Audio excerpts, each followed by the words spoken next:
No man should ever enter where we are going.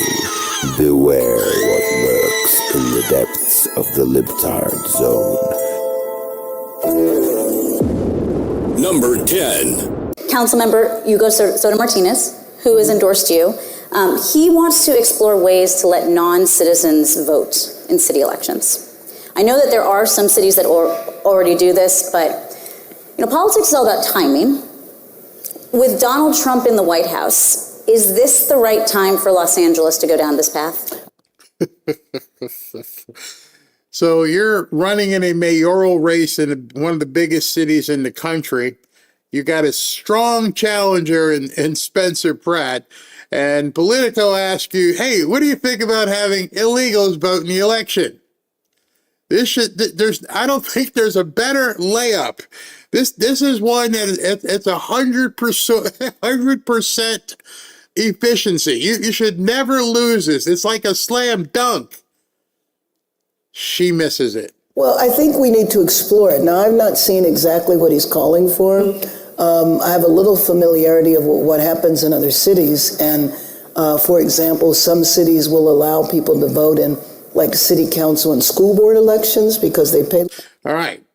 So she wants to explore letting newcomers vote in the election.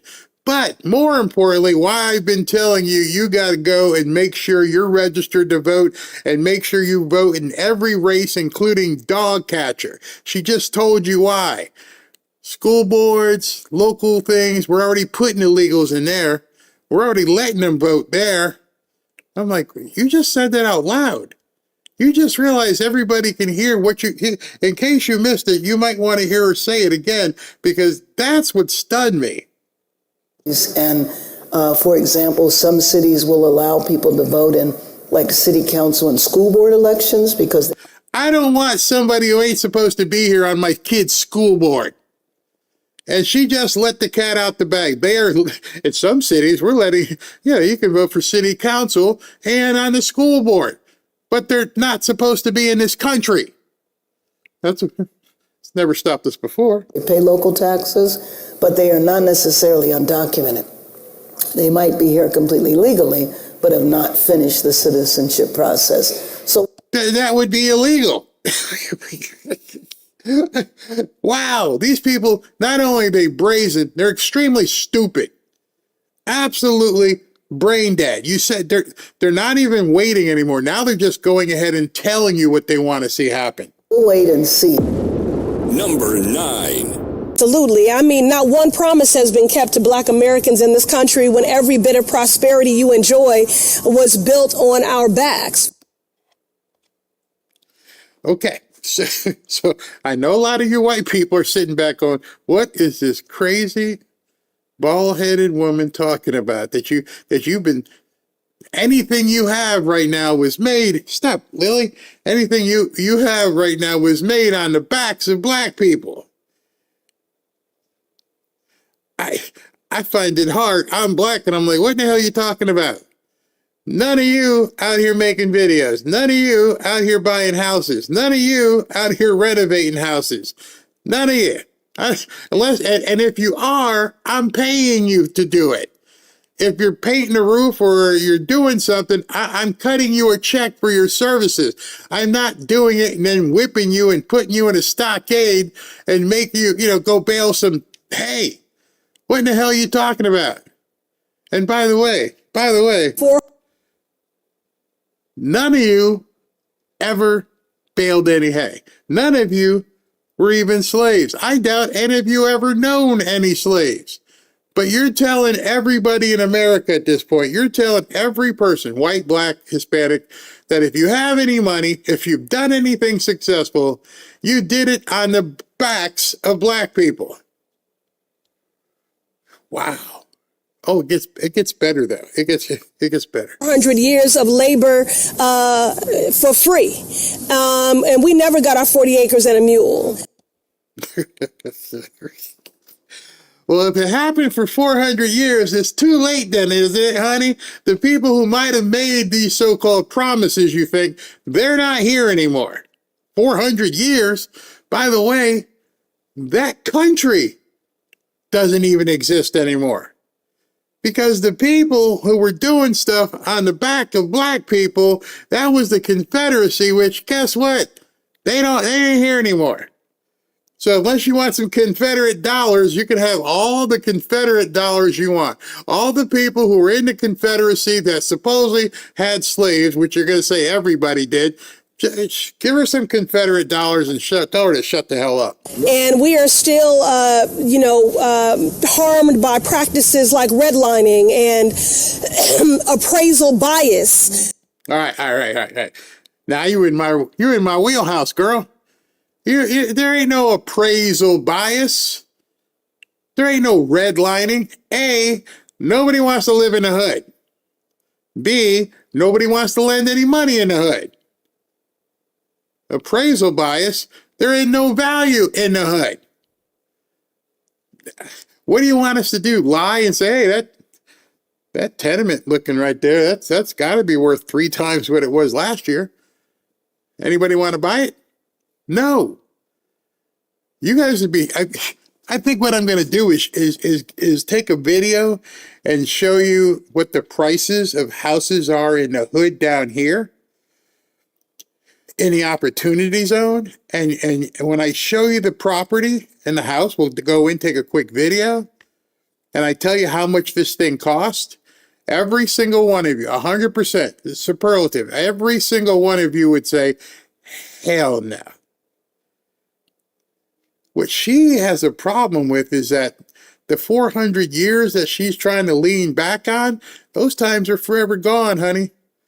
You want these people to get any money, to get any success, they need to get off, go do something. Get away from the microphone. Stop living with your hand out. Grab something with that hand. Grab a broom, grab a hammer, grab onto some plywood, grab onto some sheetrock. You want to get paid to do something? No, you just want to get paid. And people, black and white, are sick of hearing your bull crap. And so we are long overdue for reparations. I'm proud to be the lead sponsor of H.R. 40. Black folks are certainly deserving of redress and reparative work. And nice big words. All it means is give me your money. These people can't even keep Walgreens or CVS open in their neighborhoods. Why? Because they go in and steal everything off the shelves, and then they call it corporate abandonment. These people can't control kids doing crazy things in these so-called teen takeovers. These people, and I'm saying, what do you mean these people? These people got to stop blaming other people for their position in life. That's one of the reasons why I kind of get upset sometimes, especially in the chat, because I've known too many of these people. I've worked around too many of these people who don't want to put in the time, don't want to put in the work, don't have any knowledge whatsoever, and expect for you to give it to them. And it's promoted by cue ball here. Reparations and redress. In order to have reparations, I just want to ask a question. In order to have reparations, every single one of those people, what are you getting a reparation for? Start with the lady on the right. What exact redress do you have? You look to be about, I don't know, 38, 40. What happened? How was your back walked upon? How were you tread upon? Want to tell me? I don't know, the cue ball lady probably got $300 sunglasses, makes $175,000 a year in Congress that you're paying for. Supposedly is worth $8 or $9 million. We got to figure out where that came from. What redress are you looking for? Guy in the behind, he's got his sunglasses on. Looks like he's got a suit on. What exactly do we owe you? By the way, if we owe you something, why the hell are you standing out in the sunlight, holding a sign, protesting, begging for money instead of doing something? It's a ruse. It's an insult. And the problem with it is it bleeds on the rest of us. When other people, I mean, at least if I show up in a nice car or I'm doing something, you know, you get the look and oh, you're not like them. No, I don't feel like I need redress. I don't feel like I need reparations. I don't feel like somebody owes me 40 acres and a mule. We should call their bluff.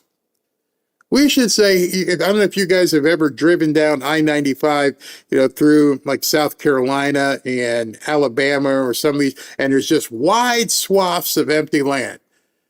Go ahead and put stakes out in the grass and say, here's your 40 acres.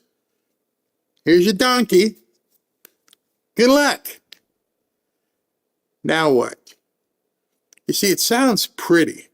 It sounds so cool to say I get 40 acres and a mule.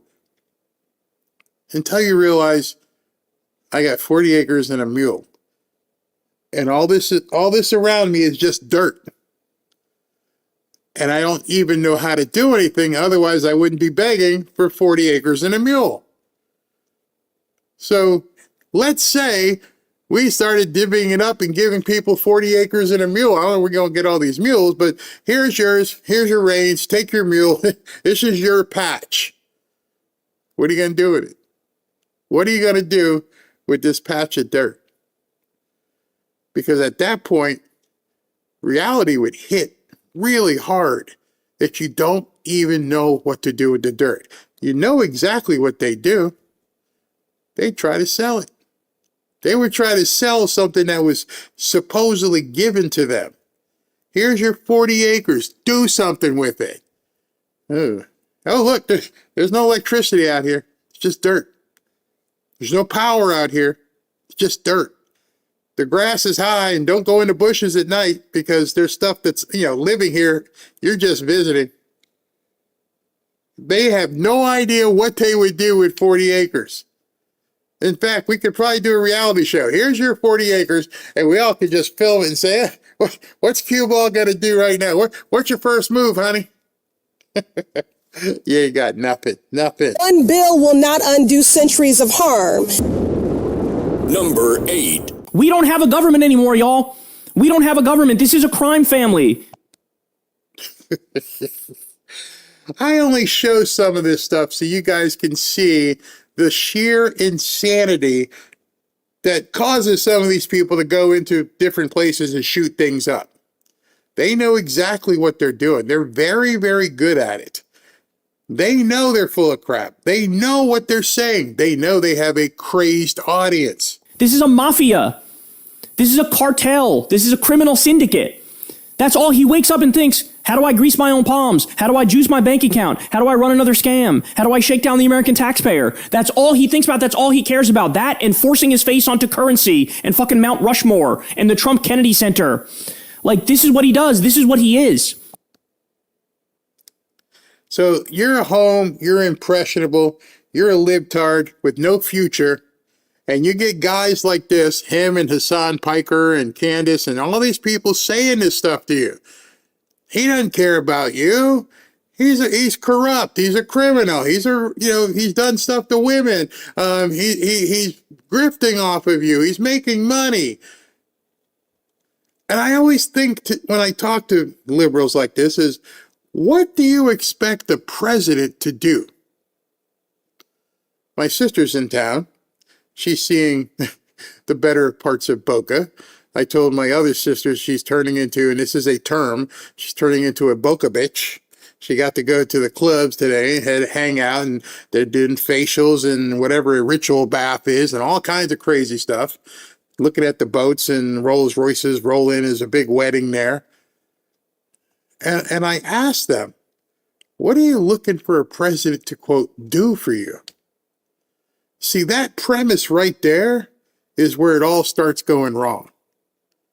When people come and try to attack me, even in the chat, Trump doesn't care about you. He don't like you. As much as you try, he ain't going to accept you as one of them. And that premise right there, the premise is completely wrong. I don't care if, quote, Trump likes me. I don't care what Trump it won't do for me. All I want is for government to get the hell out of the way. They can't understand that. So they keep saying this stuff to people, saying Trump doesn't care about you. He's not going to do anything for you. I don't want him to. I would love for a president to get in office and go, all I'm going to do is plow the road, just pave the way so you can do whatever you want to do to be successful. He is an endless black void of a man that it has no honor, no integrity, no dignity, no values, doesn't give a fuck about humanitarianism or altruism. See, that's where they start giving themselves away. They're still pissed off that USAID has been cut. I hear that so much with liberals. Oh, you don't even understand. There's babies in Africa that are dying. And I don't mean to sound cold, but they got their own flag. They have their own presidents. Where's all the money coming to us? Where's the money from other countries saying, you know, we're going to give you $50 billion for people in Appalachia? When's that happening? Never. We're going to give you $20 million for the people in the bayou. Not going to happen. How about $10 million for people in inner city Atlanta?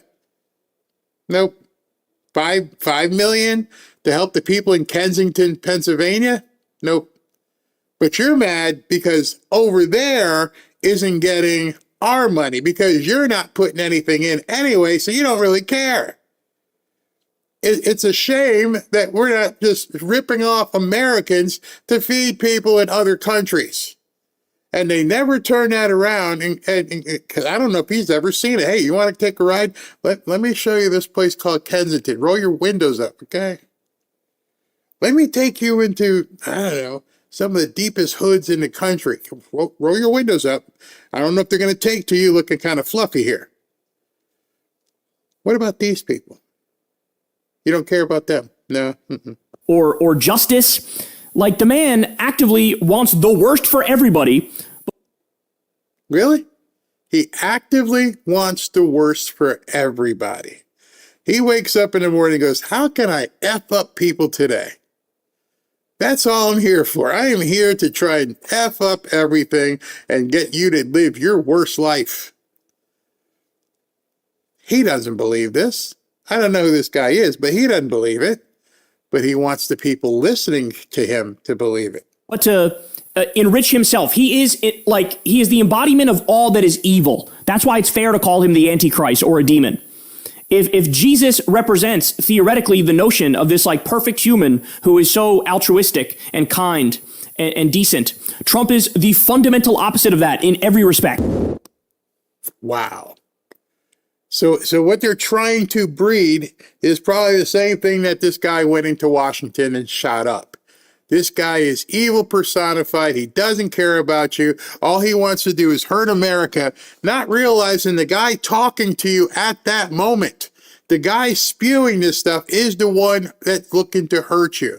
I've had so many people in the chat like, Barry, why do you talk so much about prosperity? Because I want to be the opposite of these people. I try to tell people you can do this. You can prosper. There's nothing wrong with you prospering. Too many people have in their mind having money is bad, and if you do something to make money, you're triggering the whole money is the root of evil type thing without understanding the first part of that entire story. The love of money is the root of all evil. They somehow leave that off all the time. I've seen it in our chat. You guys have probably seen it. There are so many people who have been programmed to believe that prosperity is bad. That's the antithesis of what I say. What you just heard was somebody who's saying you got no chance, and a bald-headed chick saying you need reparations. None of them. You can look around. There is never a Democrat that says, let me show you how you can prosper on your own. Luckily, there's been plenty of people who have, over time, listened to what I've been saying and dipped their toes in the water and like, wow, this actually worked. I actually did something. See, that's the first step, doing something, realizing you're not an albatross. It's not just wrapped around your neck. You got to get ready to jump in the pool. Because that's what they're telling other people. You need reparations and you need redress, and Trump's the Antichrist. Number 7. To make a profit out of it, don't take it. I completely agree with that. I agree with you, Joy, on this one. All right, so these nuts start arguing with each other. Because the one on the right is talking about, hey, Trump RX is actually pretty good. I've seen cheaper prescriptions. And then nut job Joy Behar is like, no, they all just want to make money. Meanwhile, every person on that set is there because they're making money. You see how they twist that? You're not supposed to realize, if you're in that audience, that the people talking to you are probably each getting $1 million a year or something. You're not supposed to think that. Oh my gosh, Trump and everything Trump does is bad and people making money, except the people you're looking at are making money. No, he is a failed businessman.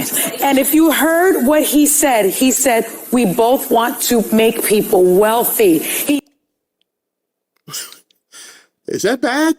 By the way, failed businessman? No, he's had failed businesses, but the old saying goes, as long as I have more ups than downs, I'm good.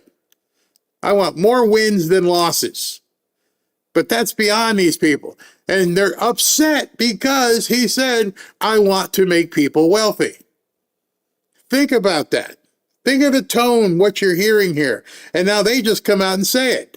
Can you believe he said he wanted to make people wealthy? Well, what's the opposite of that? What if he didn't say it?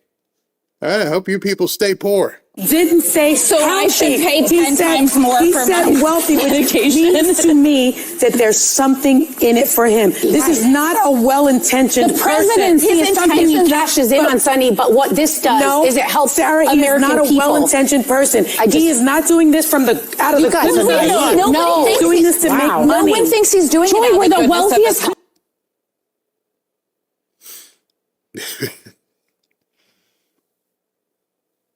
He's not doing it out of the goodness of his heart.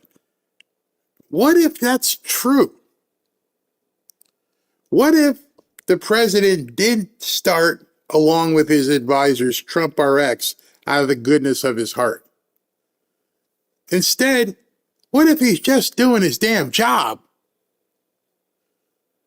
What if everything you guys have said since he basically got reelected was that eggs are too high and gas is too high, and so now they've lowered prices, and because it's not coming from the heart, we shouldn't take these lower drug prices. Instead of telling everybody in the audience, you need to go to Trump RX, you need to check your prescriptions, you need to look. Oh, he's not doing it out of the goodness of his heart. I don't give a crap if he's doing it out of the goodness of his heart. Is it going to allow people who need it cheaper drugs? It's all in how they posture. And we pay the most for drugs. could be The shortcuts people that are involved. literally suffering illnesses and cannot pay for their medicine, I can't think of a sicker business model. Bring down the prices, and if you're going to get results on this, call it Donald Trump medicine. I don't care what you call it. There's somebody who's smart. I don't care what you call it. Call it Mark Cuban RX. I don't care. If it allows people who need help to get cheaper drugs, does it really matter? If Trump bought every McDonald's in the country and it said they're now Trump Donalds, Trump Donalds burgers, and I'm going to lower the price to $1 per burger, and I might make a profit on it. Would you rather he didn't buy McDonald's, or would you rather that burgers would be cheaper? See, that's what they're saying. They don't care that, well, this one does. The other ones don't care that the prices are going to be lower. They don't want him involved. They don't want him to take any credit for it. They don't like his name on it. There are countries all over this world, especially in Scandinavia, that have national health insurance. Correct. They do not want to have that. New That Jersey, would bring like down the America. cost of drugs and health care. But They don't want that. They have call that concepts of a socialism. plan, Joy, Okay, and right now this is a you plan. are so I'm going to go naive, with the it. two of you. Wow. You're The two of you are so naive. They're pushing universal health care because they've been told to, and they're calling the other two like, hey, they're cheaper. Naive. Number 6. I can't look some people in the face and tell them you have no right to be angry or to do something that maybe is against your own interest. That's human nature. Many of the people who voted for my husband twice, twice. And I know that that's how they feel. It's like, this isn't about anything other than we need something different. Yeah, they voted for Donald Trump. Yeah. You know? That's a lot of people. So you can't just pigeonhole them and say you just don't care and you're racist or whatever you're thinking. This is an act of, I don't know what else to do. I just wish we had more leaders that were figuring out how to do more for the middle class. Middle class, working class, fair share. They're bumper stickers. What's middle class? And what's the best way for middle class to move up so they're not in the middle? Not free shit. Nobody broke is ever going to hire somebody to work. Nobody broke is going to come up with something and help you move upwards. Everything these people focus on is to keep people wanting and needing. Her and her husband cashed in big time, and they're still talking about poor peoples. Why didn't you help the poor peoples? Why did you give people vocational training? Why didn't you give people the reason to look at things better instead of looking for 40 acres and a mule in a field that they'll never be able to develop? Right now, you and your husband got all kinds of big bucks. Why don't you teach black kids not to go crazy in these teen takeover things? Nope, because we want you right where you are. For the working folks, because those are the folks who are drowning in this economy. It's not me anymore, but I know those folks, and they're good people, and they don't have a way out, and that makes for bad choices. If people don't have a way out, what's the best thing you can do for them? If somebody was at the end of their rope, forget financially, they were done. They didn't know what to do. They don't know how they're going to survive. They are completely without hope. What's the best thing you can do for them? Well, if you're a Christian, you can show them you're never alone. You're not hopeless. Let me show you. Let me introduce you to my Jesus. There's always something you can offer somebody. There's always something you can show to tell somebody, here's your way out. Shame on her for saying people don't have a way out. When you're the former first, whatever you were, and your husband was the first black president, and you're admitting on a podcast, people have no way out. How did you do it? See, that would be the next question I would ask her in that podcast. Wow. So, Miss Obama, how did you do it? Because she admitted earlier that's not us anymore. And we got ours. Okay. Then the answer to the question is, how did you do it? Can you help other people do it? Oh, you wrote a book. Do you want to show these people how to read and write? They're graduating and they can't do anything. You want to show them, hey, listen, the first thing you need to do is learn how to read and write. The reason why people don't have hope, the reason why they don't have any way out is because you want them to be that way. I would think every single one of you watching right now, I would be almost positive if somebody came to you or was introduced to you and said, hey, here's Shirley. She's got no way out right now. She's pregnant. She was doing drugs. She was getting beat by her boyfriend, and she just needs to find a way out. Are you going to look in Shirley's face and go, can't help you, gotta go?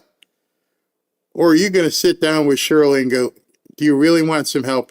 Here's the first thing I can do for you. Let's pray. Some of you guys might not like that, but to me, that's the first step, because I can't do it alone, and she can't do it alone. So in order for me to help you, I'm going to bring in somebody else who can help you as well. when I'm not here, when Robin's not there to talk to you, there's going to be this other person here that you can talk to who will listen to you. That'd just be step one. That's the foundation. That way you never have to ask for 40 acres and a mule.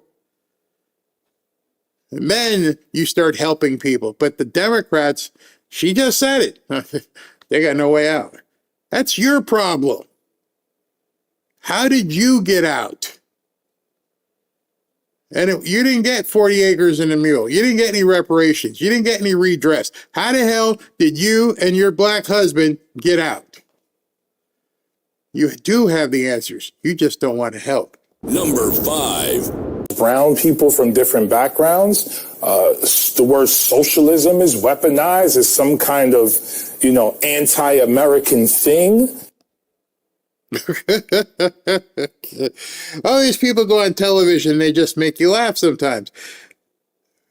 People think that socialism is some kind of anti-American thing. What the hell else would you call it? We are a capitalist country. To not be a capitalist country specifically means it's anti-American. And you're worried about, it's just, it's weaponizing people against socialism. Yes. It doesn't work. Nobody wants to be stuck up. Yeah. Oh my God. This is the guy who, I guess he pulled the fire alarm, but you just need to hear this insanity because people from different backgrounds. The word socialism is weaponized as some kind of, anti-American thing. And, Senator Gillibrand and others seem to have fallen victim to that level of ignorance and miseducation. He just blamed 2 other Democrat senators, Kristen Gillibrand. She's a Democrat, but she's white. She's got money. And you guys don't realize it's all about socialism. And it's not a bad thing. Said only the socialists. But I guess that's how you get 40 acres and a mule and redress and reparations. They're begging. Number 4. Are there good billionaires and bad billionaires? All right. David Axelrod, he used to work for Obama, set her up right there. Because the answer is very simple. Are there good billionaires and bad billionaires? It's a very simple question. It's a very simple question. Every single one of you should be able to answer. That's like saying, are there good teachers or bad teachers? Are there good businessmen and bad businessmen? It's a very simple answer. Yes, there are both. I think this is the red herring, right? They want us to get into this quibbling of the morality of any individual person instead of the immorality of the fact that there are virtually no place in America where you can afford an apartment. Sure. There's virtually no place in America where you can afford an apartment. Let me see if she qualifies that. On a full-time job on minimum wage. Did you hear the qualification there?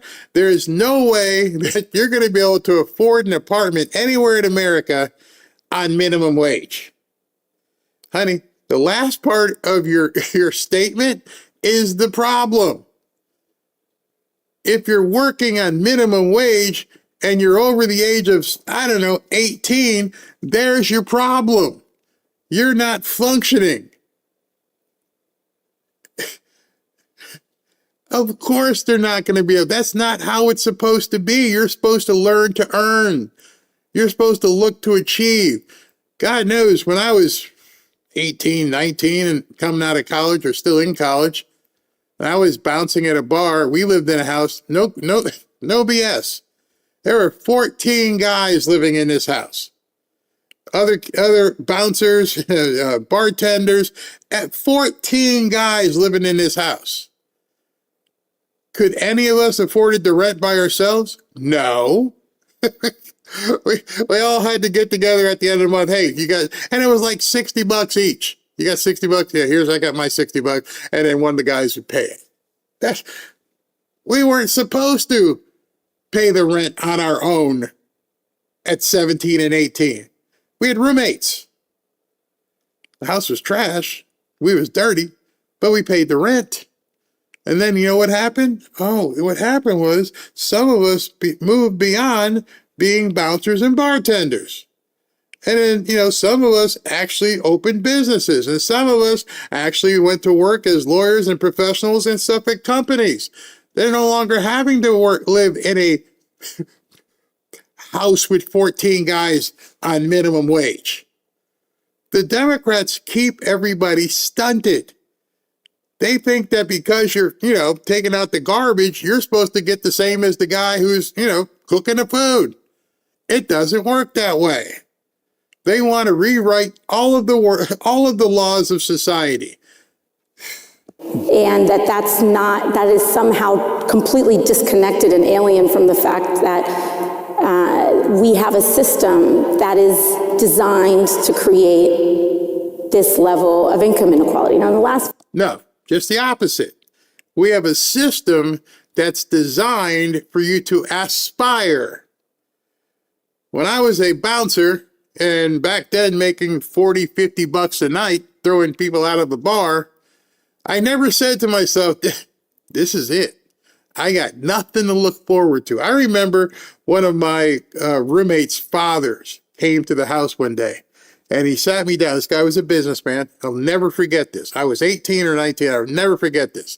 And he sat us both down on the stoop, and he said to us, right now, how much money do you have in your wallet? And his son goes, I don't even have a wallet. And he looked over at me, and I'm like, 20 bucks? How old are you? 19, whatever? Is that where you want to be 1 year, 3 year, 5 years from now? Like, no, I don't want to be here for 1, 3, 5 years. Have these people never sat people down and said that? This is a temporary situation. You're not supposed to live and flourish on minimum wage. You're supposed to put together a chart and chart your course as to what you want to do with life. Nobody I ever grew up with, not a single person ever said, you know what, maybe I can work the fryer-later someday, and when I do, I have made it, man. I can't tell you, I've made it. I get to work the fryer-later.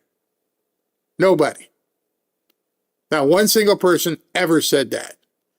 Everybody was applying for jobs. Everybody was studying. Everybody was doing everything while they were bouncing or bartending. Nobody thought that your final destination was working the fryer-later. The theme here that you're hearing, that I'm showing you with Democrats, is that's what they want. And then when they see other people with the nice cars and the nice houses and taking trips, and they have the fear of missing out on social media, the other one says we need to give them reparations and redress. Hell no. 5 years, billionaire wealth has doubled. Ask yourself if the quality of your life has doubled in the last. Okay. Yes. You see, she tried to equate money with the quality of life. And by using that analogy, by saying the billionaires have doubled their income or whatever wealth, and has your quality of life? No, you didn't say has my bank account doubled. You haven't said, you know, how much more I'm making. You said my quality of life. You see, each individual person, me, you, the person sitting next to you, people in chat, that quality of life is defined by them. You may say, you know what? I got a new bedroom set. The car's running. My quality of life has improved. You may say, I moved into a bigger house. The kids moved out. My quality of life has improved. You may say, I just learned how to cook on my new stove, and my wife is showing me all these different recipes, and while she's working, I can help her make dinner. Your quality of life has improved. See, quality of life is not regulated by dollars. They try to make it that way. Last 5 years. And we are experiencing the concentration of our systems, our housing system. I mean, this wealth is being built from market consolidation and consolidation of our housing system, our energy systems, right? The president has taken huge amounts of contributions from special interests in order to essentially stop wind energy. And sometimes I feel like I need to pray for her. I'm like, what the hell did you just say? What did you just say? Housing consolidation? Wind energy? What are you even talking about? How does nobody in the audience just raise their hand and go, what the hell are you talking about? Housing consolidation? No, my house and the house next door didn't come together. They're still their yard and our yard. Midas and Lily make noise here, too much sometimes, and their dog barks as well. No, there's no consolidation. I don't even see any I don't even know what the hell that means. Do you? No. And then somehow she went from there to windmills. Renewable and clean energy in this country to prop up profits. And we look at, and so on and so forth. And people want to make this about individuals. It hurts to watch her sometimes. And the longer the moderators let her talk, you can tell she's so underwater, right? She keeps saying right, like she's looking for affirmation, and she's not getting it because nobody knows what the hell she's talking about. They all pretend like they know, and afterwards they'll clap, and then they leave. They're like, what did she say? No, I don't know. I don't know what she just said. I have no idea. Instead of about the system that allows this mass concentration of wealth to occur, and also the decisions that are made to allow that to continue to exist and to.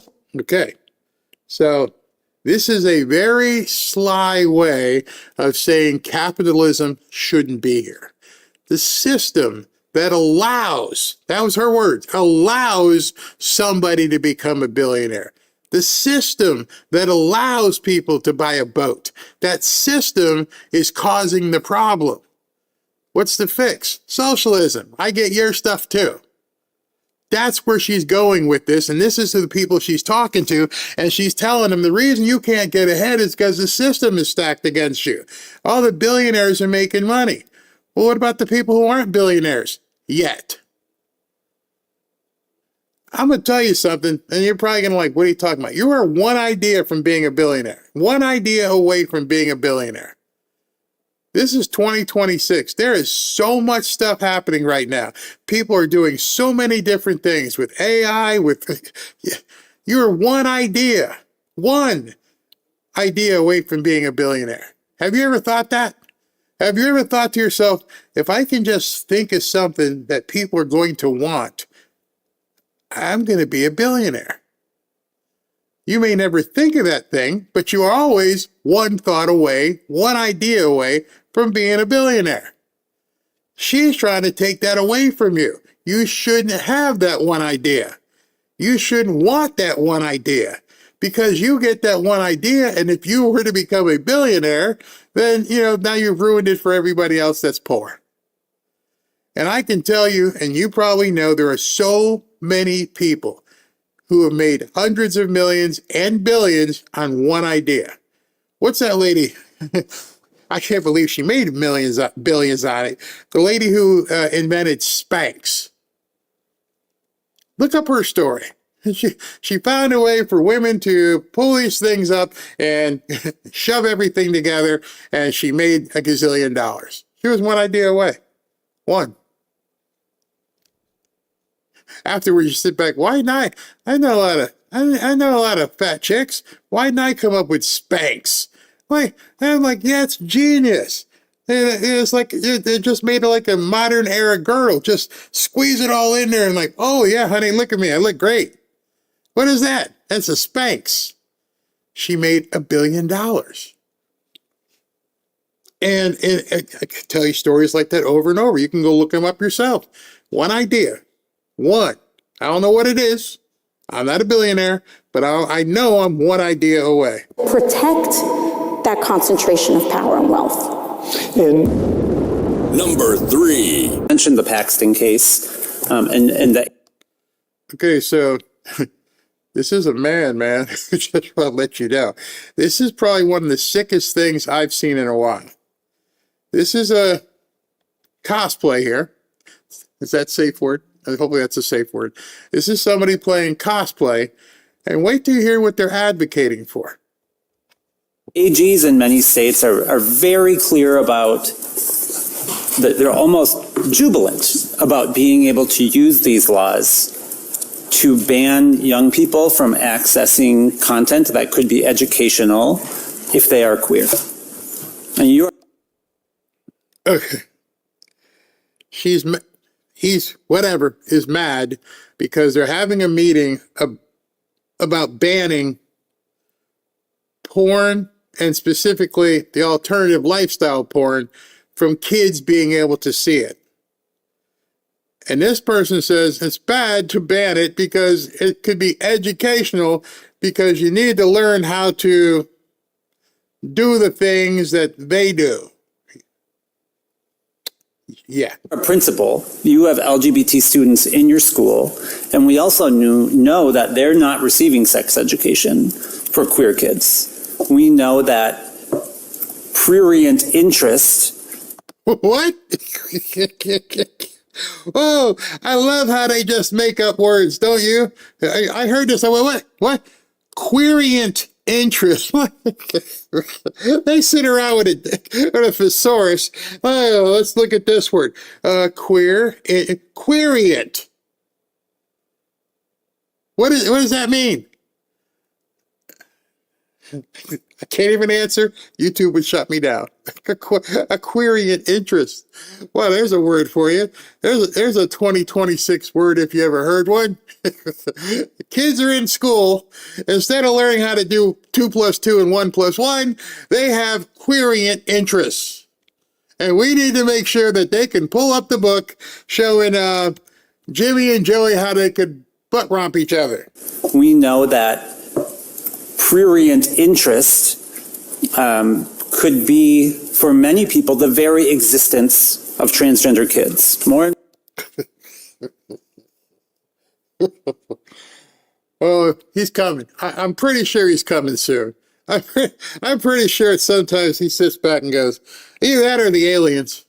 One of the two are coming first. I don't even know at this point, but the stuff I hear on a daily basis and bring to you guys, and you guys sit there and go, where does Barry find this stuff? This one had me. I'm like, please. It's coming. The comet or the aliens, whichever comes first. More people are saying there simply are no transgender kids.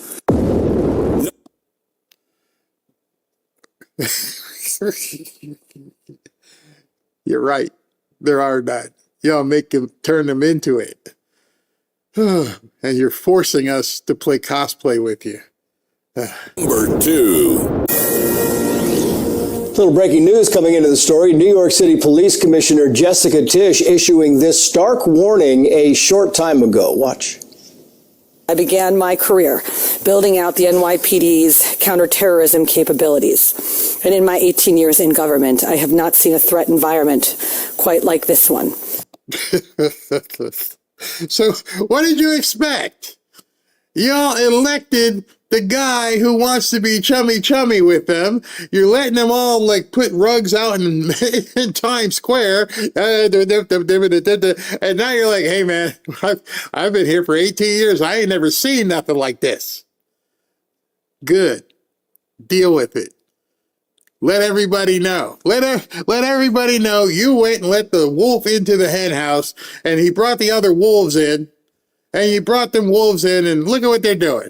I ain't never seen anything like this. Where multiple pressures are active at the same time, and where developments abroad can have immediate consequences here at home. Just last week, a commander for Kataib Hezbollah, a designated foreign terrorist organization aligned with Iran's Islamic Revolutionary Guard Corps, was charged with helping direct 18 attacks and plots against Jewish and American targets.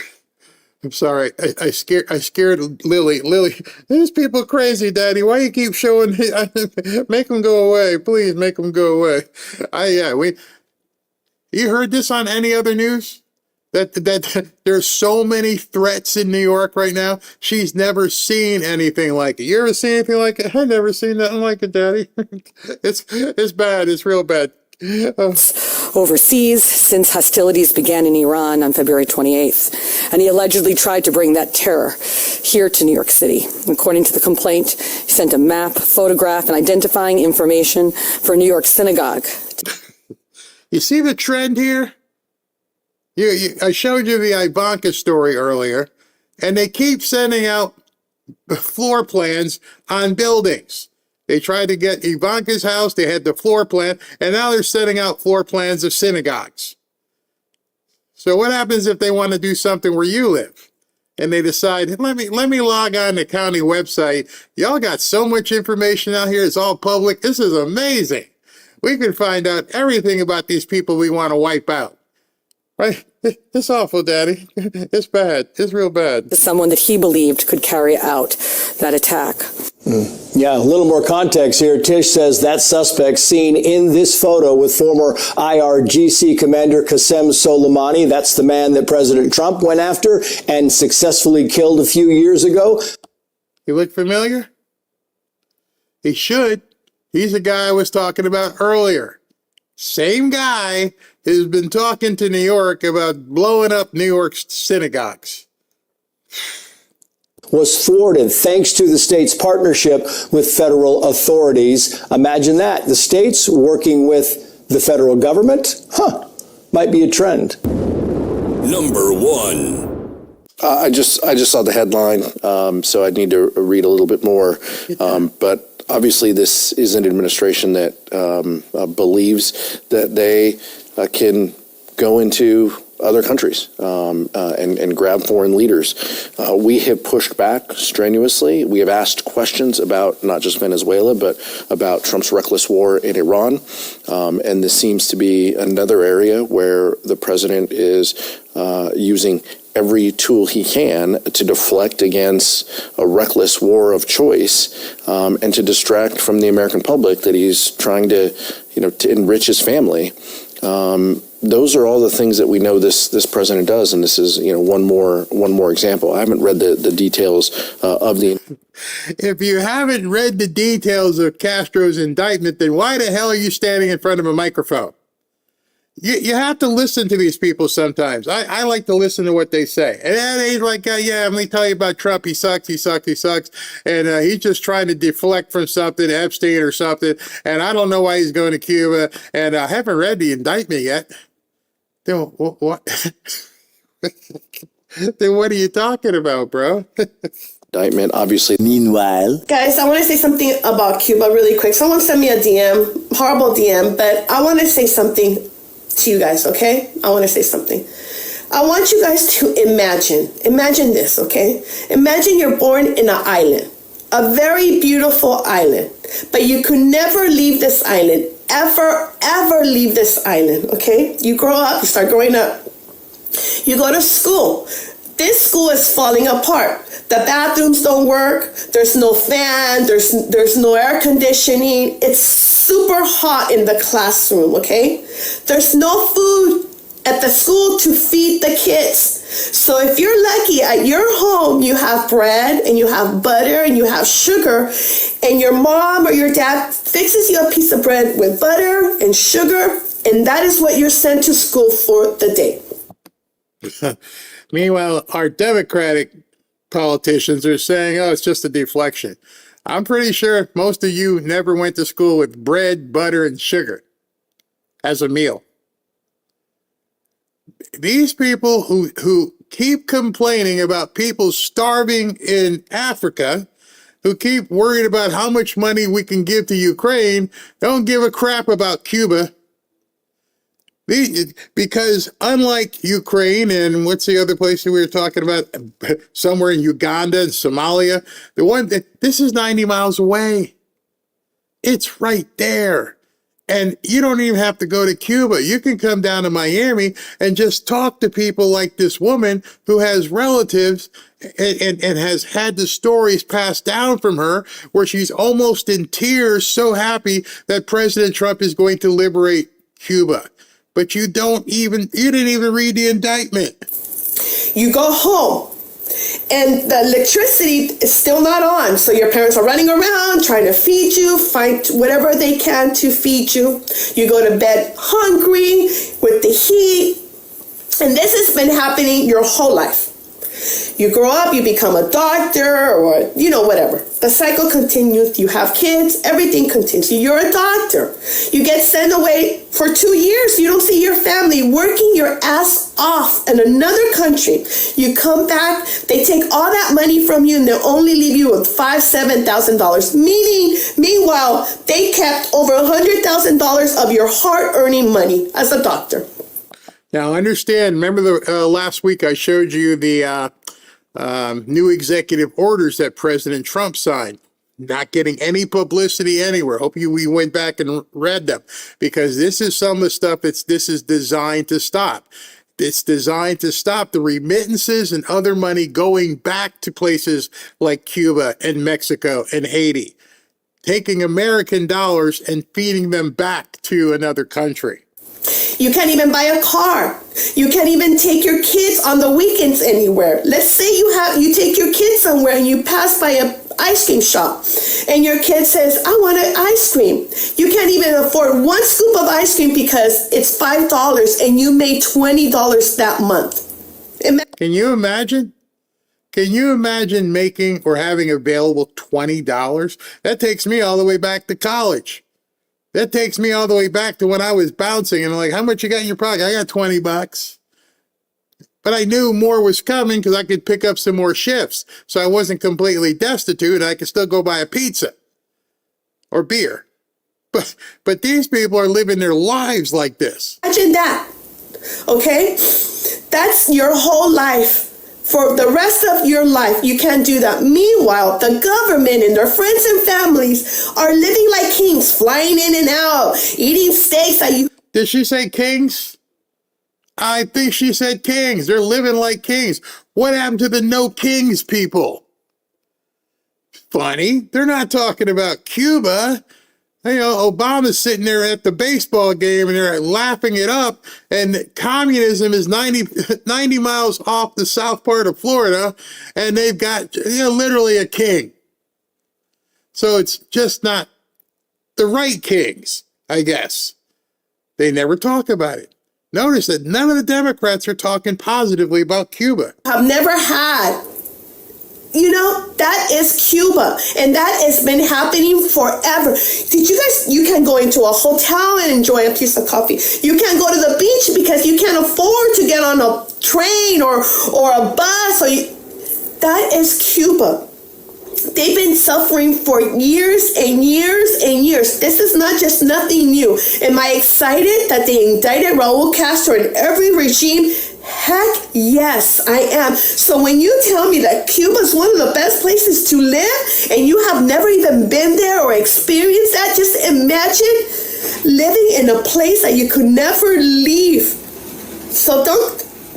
And if your child gets sick and you can't find Tylenol to bring down their fever, and you do find Tylenol, you're charged $20 when you go. You can't find syringes for your diabetes family, ibuprofen. There's none of that.